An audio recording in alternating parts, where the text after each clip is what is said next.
Hi, it's Dwyer, gamblersadvisory.com, dwyervip.com, on Roku, Dwyer Boxing, and Sports News. Remember, the opinion you should follow should be your own. Just consider this video to be a second opinion from a complete stranger online. Before I get to the Braehmer fight, let me just say, there are articles online quoting Jeff Mayweather, Floyd's uncle, right? About Mayweather's sparring sessions with Zab Judah. Now let's be clear on Zab Judah. Zab Judah, and I know this will sound controversial, he's much better in the pocket than Manny Pacquiao. Right? He's a southpaw with blinding hand speed, and he's much better in the pocket than Manny Pacquiao. Pacquiao has the better legs. Pacquiao is better moving around the ring. There's a suddenness to Pacquiao's game that Zab Judah can't duplicate. I'll concede that point. But in the pocket, which is where fighters tend to end up when they're tired halfway through a fight, Zab Judah is better than Manny Pacquiao.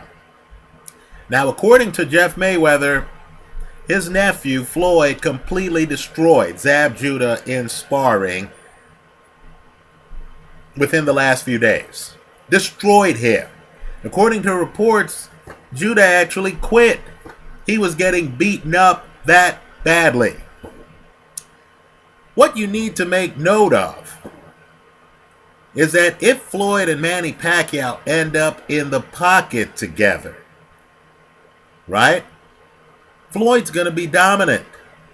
Understand, Judah's a southpaw just like Manny Pacquiao. Understand, Judah's blessed with hand speed just like Manny Pacquiao. I would argue Judah's more two-handed than Manny Pacquiao.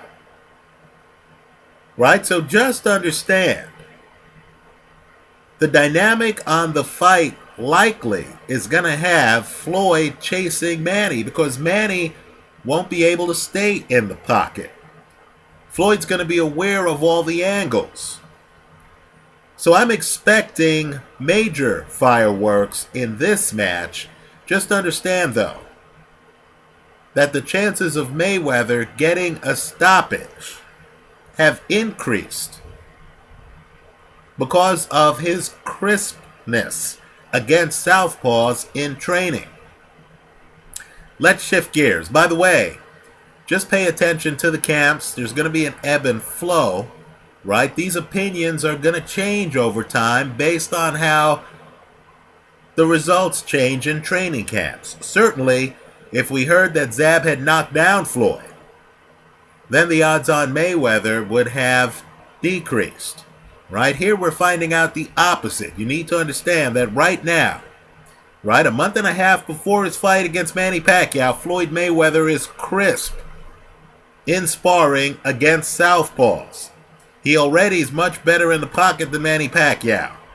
Apparently, Floyd is on his A game these days in the pocket against southpaws. Just be aware of that development. Let's talk about another development.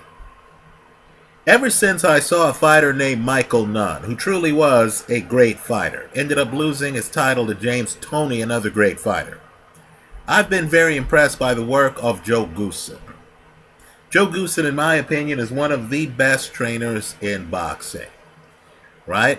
Goossen, you may recall, was the trainer for John Molina against Adrian Broner. You need to understand that trainers can only do so much. In that Molina fight, Goossen is pleading with Molina to be more aggressive. Pleading with him. Unfortunately, Joe wasn't wearing boxing gloves. He couldn't force him to be more aggressive against Adrian Broner. Just understand that when you go by the advice Joe Goossen is giving in the corner, I consider it to be great advice. I consider Goossen to be one of the giants of trainers and has been for a long time, right? Michael Nunn is late 80s, early 1990s, right? Well, he now has a new client, and that client is Julio Cesar Chavez Jr. I think this is an inspired pairing. Right? Joe Goossen's no nonsense. He's not going to put up with guys who are less than dedicated in training camp. I think this kind of trainer with decades of experience, with a no-nonsense approach, with a lot of boxing know-how is exactly what Chavez Jr. needs, right? Chavez Jr. broke with Freddie Roach. I like the idea of him going to another trainer with a lot of experience, right? So keep an eye on that development, because Chavez Jr., of course, is calling out Gennady Golovkin. Style-wise, that's going to be a difficult fight for Golovkin for a host of reasons. One of them is the weight gap between the two men. First, though, Chavez Jr. is going to have to shake off several months of ring rust against Andres Fonfara. Fonfara, of course, owned the later rounds against Adonis Stevenson. Dare I say, had Fonfara realized that Stevenson lacked stamina to that extent, he could have fought the first part of that fight differently. Let's talk about Jurgen Braehmer.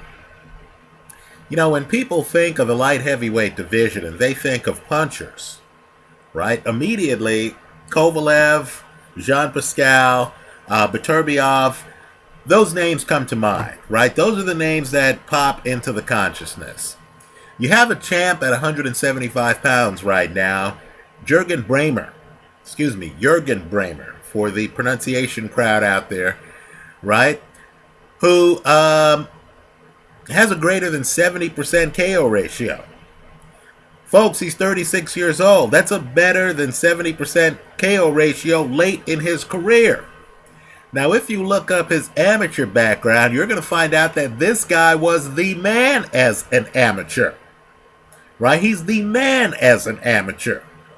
He was beating all kinds of opponents. Right? Keep in mind, he's a southpaw, and let me say, this guy is spectacular in the pocket. Right?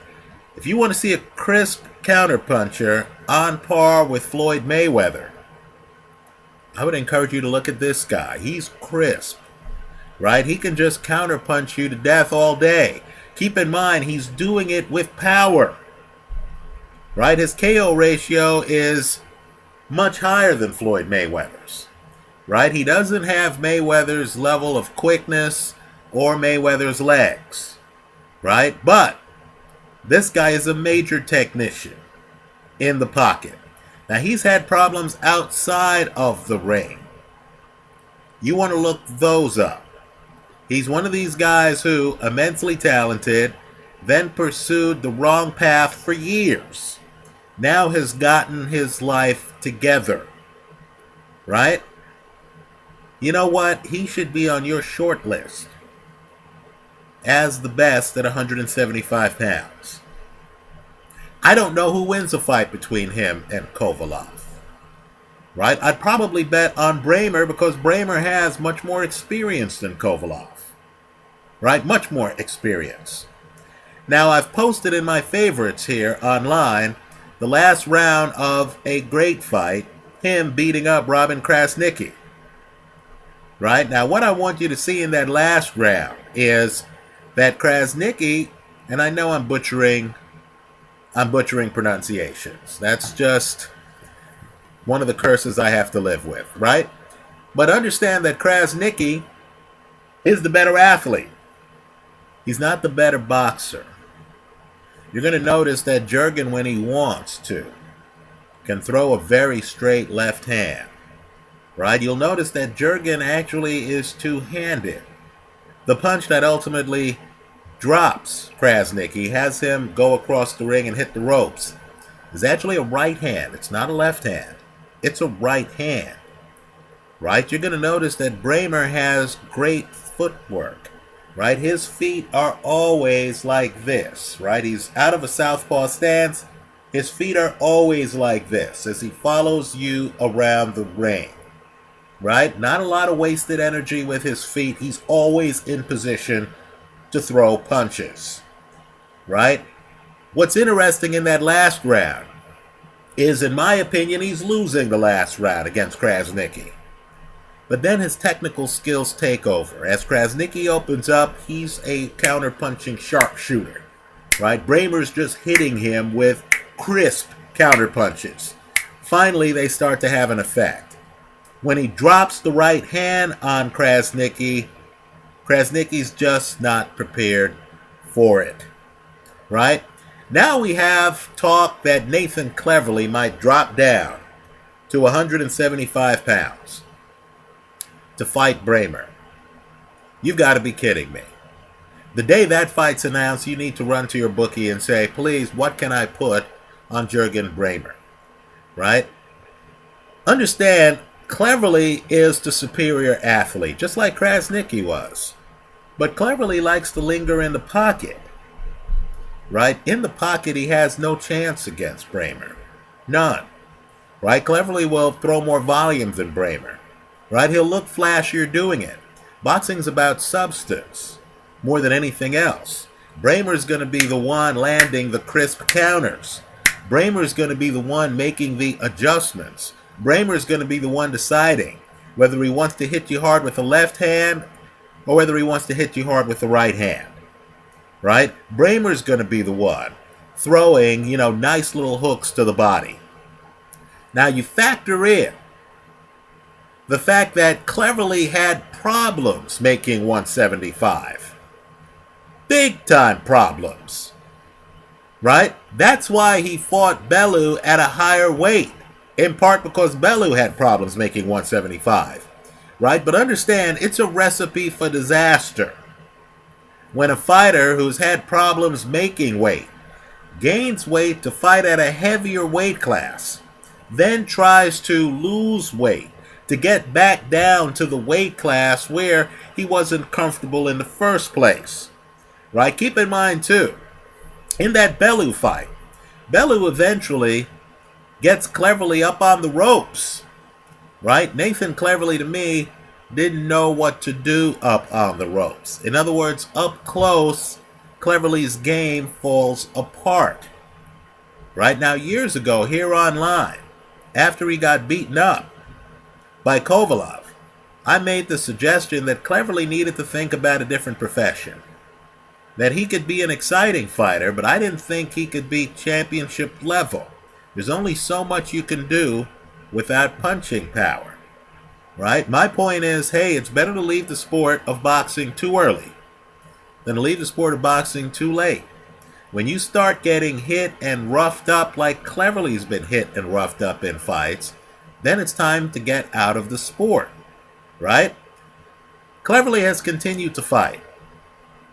Cleverly lost to Bellew. Cleverly has decided he doesn't want to be a cruiserweight. Understand the gap between cruiserweight and light heavy. Cruiser's 200. Light heavy's 175. That's a 25-pound gap. Right? We're not talking about the difference between junior middle 154 and middleweight 160. Right? We're not talking about a 6 or 7 pound weight difference, or the difference between middleweight 160 and super middle 168. No, we're talking about a 25-pound difference in the two divisions. Right? I'll just say initial thoughts. When I hear that Jurgen Braehmer, Nathan Cleverly fight is signed, I'll be running to make a bet on the champion, Jurgen Braehmer. Right? I'll be running even faster if that fight is to take place in Germany, where Braehmer is king. Right? Hard to beat a German-based fighter in Germany as it is. When that fighter is actually a better technician than you, and when you're losing weight to make weight, good luck. Right? I think Nathan Cleverly here is kidding himself. If that fight's announced, I'm going with the champ. Let me hear from you. Leave your comments for me here online. Visit us at gamblersadvisory.com. Thanks for stopping by.